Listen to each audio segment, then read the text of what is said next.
नमस्कार। आकाशवाणी जयपुर अजमेर से प्रस्तुत हैं प्रादेशिक समाचार।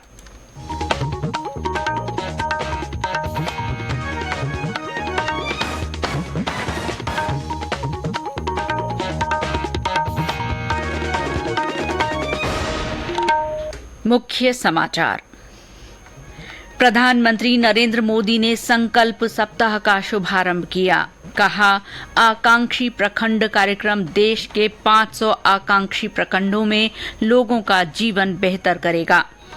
निर्वाचन आयोग ने प्रदेश के सभी जिलों में विधानसभा चुनावों को लेकर की जा रही तैयारियों की समीक्षा की। देश भर में कल सुबह 10 बजे से स्वच्छता पहल शुरू होगी। और राज्य में इस बार मानसून के दौरान 15% अधिक बारिश हुई। 12 बूंदी, चित्तौड़, झालावाड़ और कोटा में सामान्य से कम, जबकि बाड़मेर और जालौर जिले में असामान्य बारिश।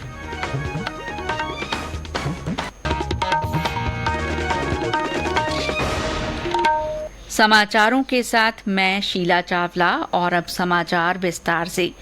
प्रधानमंत्री नरेंद्र मोदी ने कहा है कि आकांक्षी प्रखंड कार्यक्रम का लक्ष्य ब्लॉक स्तर पर नागरिकों के जीवन की गुणवत्ता में सुधार लाना है। श्री मोदी ने आज नई दिल्ली में भारत मंडपम में संकल्प सप्ताह का शुभारंभ करते हुए कहा कि आकांक्षी प्रखंड कार्यक्रम देश के 329 जिलों के 500 आकांक्षी प्रखंडों में लोगों का जीवन बेहतर बनाएगा। जब भी कभी आजादी के बाद बनी टॉप 10 योजनाओं का अध्ययन होगा तो उसमें एस्पिरेशनल डिस्ट्रिक्ट प्रोग्राम को स्वर्ण अक्षरों में लिखा जाएगा। एस्पिरेशनल डिस्ट्रिक्ट प्रोग्राम ने आकांक्षी जिला अभियान ने देश के 112 जिलों 25 करोड़ से ज्यादा लोगों का जीवन बदल दिया है। प्रधानमंत्री ने कहा कि इस कार्यक्रम के 5 वर्ष पूरे हो चुके हैं और ये कुशल प्रशासन का सशक्त उदाहरण साबित हुआ है। आकांक्षी जिला कार्यक्रम से एक और बात तय होती है।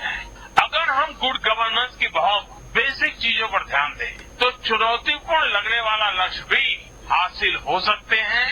आकांक्षी जिला प्रोग्राम के लिए हमने बहुत ही सरल रणनीति के तहत काम किया है। श्री मोदी ने कहा कि आकांक्षी जिला कार्यक्रम की सफलता आकांक्षी प्रखंड कार्यक्रम के लिए सुदृढ़ आधार बनेगी। इस कार्यक्रम में लगभग 3000 पंचायत और प्रखंड स्तर के जनप्रतिनिधियों और कार्यकर्ताओं ने भाग लिया। किसानों और समाज के अन्य वर्गों के लगभग 2 लाख लोगों ने भी इस कार्यक्रम में वर्चुअली भाग लिया। केंद्रीय मंत्री धर्मेंद्र प्रधान ने आज भारतीय भाषा उत्सव और प्रौद्योगिकी तथा भारतीय भाषा शिखर सम्मेलन का नई दिल्ली में उद्घाटन किया। 2 दिन के इस सम्मेलन में भारतीय भाषाओं में शिक्षा के क्षेत्र में तकनीक के उपयोग पर चर्चा की जा रही है। इस अवसर पर श्री प्रधान ने कहा कि सरकार ने प्रसिद्ध तमिल कवि और स्वतंत्रता सेनानी महाकवि चिन्ना स्वामी सुब्रमण्यम भारती की जयंती 11 दिसंबर को भारतीय भाषा दिवस के रूप में मनाने का प्रस्ताव किया है। भारतीय भाषा उत्सव 11 दिसंबर तक चलेगा। मुख्य चुनाव आयुक्त राजीव कुमार ने आज दोनों चुनाव आयुक्तों अनूप चंद्र पांडे और अरुण गोयल के साथ जयपुर में प्रदेश के वरिष्ठ अधिकारियों के साथ विधानसभा चुनाव 2023 की तैयारियों का जायजा लिया। राज्य के मुख्य निर्वाचन अधिकारी प्रवीण गुप्ता ने बताया कि पूर्ण निर्वाचन आयोग ने सभी जिला कलेक्टरों, पुलिस अधीक्षकों, सभी संभागीय आयुक्तों तथा पुलिस महानिरीक्षकों के साथ बैठक कर विधानसभा चुनाव की तैयारियों की जिलेवार समीक्षा की। उन्होंने मतदाता सूची के विशेष संक्षिप्त पुनरीक्षण कार्यक्रम के दूसरे चरण की प्रगति की जानकारी ली और मतदाता सूची को शुद्ध और गलती रहित बनाने पर जोर दिया। आयोग ने मतदाता सूची का पुनरीक्षण पूरी गंभीरता, सूक्ष्मता और सावधानी से करने को कहा। आयोग ने एपिक कार्ड की प्रिंटिंग और वितरण की भी जानकारी ली। निर्वाचन आयोग ने चुनाव खर्च की मॉनिटरिंग के लिए राज्य में शराब, ड्रग्स ड्रग्स, नकदी और फ्री बीज के परिवहन पर कड़ी निगरानी के निर्देश दिए। उन्होंने आदर्श आचार संहिता के लागू होने का इंतजार न करते हुए ऐसे मामलों में तत्परता से कार्रवाई करने को कहा। आयोग ने बैठक में मतदान केंद्रों में व्यवस्था, ईवीएम और वीवीपैट की उपलब्धता, भंडारण तथा मानव संसाधन शिकायत निवारण प्रबंधन की भी समीक्षा की और कंट्रोल रूम को सक्रिय करने के निर्देश दिए। मुख्य चुनाव आयुक्त राजीव कुमार आज शाम राज्य कृषि प्रबंध संस्थान दुर्गापुरा में निर्वाचन विभाग की ओर से लगाई गई स्वीप प्रदर्शनी का उद्घाटन करेंगे। जयपुर के भीड़भाड़ वाले क्षेत्र में मोटरसाइकिल की टक्कर को लेकर हुए विवाद के बाद क्षेत्र में तनाव पैदा हो गया। इसी दौरान हुए झगड़े में एक युवक की मृत्यु हो गई। पुलिस महानिदेशक उमेश मिश्रा ने दोषियों की तत्काल गिरफ्तारी के आदेश दिए हैं। पुलिस ने लगभग 1 दर्जन संदिग्ध लोगों को हिरासत में लिया है। इस बीच शहर के सुभाष चौक और रामगंज क्षेत्र में स्थिति नियंत्रण में है और वहां पर्याप्त मात्रा में एसटीएफ सहित पुलिस जाब्ता तैनात किया गया है। पुलिस कमिश्नर सहित वरिष्ठ अधिकारी भी मौके पर मौजूद हैं। साथ ही ड्रोन के जरिए निगरानी रखी जा रही है। क्षेत्र में स्थिति नियंत्रण में है। पुलिस महानिदेशक ने बताया कि घटना में लिप्त लोगों के विरुद्ध नियमानुसार सख्त कार्रवाई की जाएगी। श्री मिश्रा ने लोगों से शांति व्यवस्था बनाए रखने की अपील की है। ये समाचार आकाशवाणी जयपुर अजमेर से प्रसारित किए जा रहे हैं। प्रधानमंत्री नरेंद्र मोदी ने कहा है कि राष्ट्र 1 अक्टूबर को सुबह 10 बजे स्वच्छता पहल शुरू करेगा। श्री मोदी ने सोशल मीडिया पोस्ट में कहा कि स्वच्छ भारत एक साझा जिम्मेदारी है और इसके लिए सभी लोगों को प्रयास करना चाहिए। उन्होंने सभी से स्वच्छ भविष्य के लिए इस प्रयास में शामिल होने का आह्वान किया है। उन्होंने कहा कि स्वच्छता के क्षेत्र में सतत प्रयास महिलाओं के सम्मान और सभी के स्वास्थ्य के लिए महत्वपूर्ण है। विभिन्न मंत्रालयों की ओर से स्वच्छता ही सेवा अभियान के तहत विशेष गतिविधियां की जा रही हैं। महिला और बाल विकास मंत्रालय भी इसमें सक्रियता से भाग ले रहा है। मंत्रालय ने इस दौरान 29,000 से ज्यादा कार्यक्रम आयोजित करने की योजना बनाई है। युवा कार्यक्रम और खेल मंत्रालय तथा संस्कृति मंत्रालय की ओर से मेरी माटी मेरा देश अभियान के दूसरे चरण में प्रदेश के 32,911 गांवों में 1 से 28 सितंबर तक कलश यात्रा निकाली गई। इस दौरान 7.5 लाख से अधिक परिवारों ने प्रभात फेरी में भाग लिया। नेहरू युवा केंद्र संगठन द्वारा 22 से 28 सितंबर तक इस अभियान के तहत 32 जिलों के 263 ब्लॉक्स की 2,179 ग्राम पंचायतों और 7,434 गांवों में गतिविधियां आयोजित की गईं। अभियान के तहत कल से 13 अक्टूबर तक ब्लॉक स्तर पर निबंध लेखन गतिविधियां आयोजित की जाएंगी। राज्य के वन्य जीव अभ्यारण्यों में नया पर्यटन सत्र कल से शुरू हो रहा है। इसे लेकर वन विभाग की ओर से सभी तैयारियां की गई हैं। पूरे 3 महीने अभ्यारण्यों के बंद रहने के बाद अब नए पर्यटन सत्र को लेकर लोगों में खासा उत्साह देखा जा रहा है।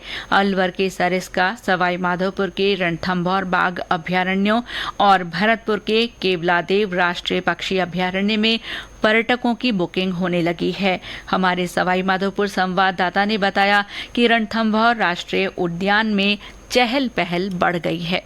रणथंभौर राष्ट्रीय उद्यान में नए पर्यटन सत्र के पहले दिन कल पार्क सफारी करने के लिए बड़ी संख्या में देशी विदेशी मेहमान यहां पहुंच चुके हैं। रणथंभौर फिर से पर्यटकों की रौनक से गुलजार हो उठा। रणथंभौर दुर्ग पर भी आज पर्यटकों की भारी भीड़ देखी गई। उधर वन विभाग की ओर से एडवांस बुकिंग के बोर्डिंग पास जारी करने, पर्यटक वाहनों के समय पर पार्क प्रवेश करने और पर्यटक सफारी का पूरा लुत्फ उठा सकें, इसके लिए सभी व्यवस्थाओं को अंतिम रूप दिया जा रहा है। बीते 3 माह में मुख्य जोन में नए शावकों के आने से पहले दिन सफारी और बाघों के दीदार के लिए पर्यटक रोमांचित हैं। वहीं पर्यटन व्यवसायी भी खासे उत्साहित हैं। सतीश वर्मा, आकाशवाणी समाचार, सवाईमाधोपुर। राजस्थान लोक सेवा आयोग कल आरएएस 2023 प्रारंभिक परीक्षा आयोजित करेगा। आयोग के सचिव रामनिवास मेहता ने बताया कि परीक्षा सुबह 11 बजे से दोपहर 2 बजे तक राज्य के 2,158 केंद्रों पर होगी। परीक्षा के लिए 6 लाख 97,000 से ज्यादा अभ्यर्थी पंजीकृत किए गए हैं। उन्होंने बताया कि अभ्यर्थियों को परीक्षा शुरू होने से 1 घंटे पहले तक ही केंद्रों में प्रवेश दिया जाएगा। अभ्यर्थी को फोटो युक्त पहचान पत्र साथ लाना होगा। और अब एशियाई खेलों से समाचार।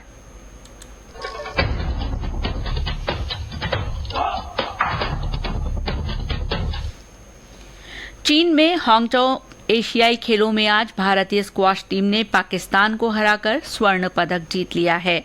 साल 2014 के बाद भारतीय टीम ने पहली बार एशियाई खेलों में ये पदक जीता है। भारत के अभय सिंह ने फाइनल में शानदार प्रदर्शन किया और भारत को स्वर्ण पदक दिलाया। टेनिस में रोहन बोपन्ना और ऋतुजा भोंसले की जोड़ी ने मिक्स डबल्स का स्वर्ण पदक जीत लिया।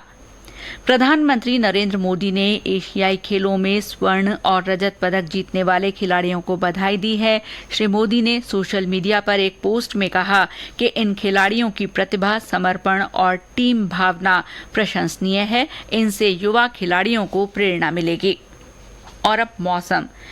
प्रदेश में इस वर्ष मानसून के दौरान 17 जिलों में सामान्य बारिश हुई। अजमेर, सीकर, सिरोही, बीकानेर, जोधपुर, नागौर, पाली और श्रीगंगानगर में सामान्य औसत से अधिक बरसात दर्ज हुई। बाड़मेर और जालौर जिले ऐसे रहे जहां सामान्य औसत से बहुत अधिक यानी असामान्य पानी बरसा। मौसम विभाग द्वारा आज जारी की गई रिपोर्ट में ये जानकारी दी गई है। इसके अलावा बारां, बूंदी, चित्तौड़गढ़, झालावाड़ और कोटा में सामान्य से कम बरसात हुई है। पूरे प्रदेश में मानसून के दौरान सामान्य से 15% अधिक बारिश दर्ज की गई। और अंत में मुख्य समाचार एक बार फिर। प्रधानमंत्री नरेंद्र मोदी ने संकल्प सप्ताह का शुभारंभ किया। उन्होंने कहा कि आकांक्षी प्रखंड कार्यक्रम देश के 500 आकांक्षी प्रखंडों में लोगों का जीवन बेहतर बनाएगा। निर्वाचन आयोग ने प्रदेश के सभी जिलों में विधानसभा चुनावों को लेकर की जा रही तैयारियों की समीक्षा की। देश भर में कल सुबह 10 बजे से स्वच्छता पहल शुरू होगी। और राज्य में इस बार मानसून के दौरान 15% से अधिक बारिश हुई है। बारां, बूंदी, चित्तौड़गढ़, झालावाड़ और कोटा में सामान्य से कम बरसात हुई, जबकि बाड़मेर और जालौर में असामान्य बारिश दर्ज की गई। इसके साथ ही प्रादेशिक समाचार बुलेटिन समाप्त हुआ। नमस्कार।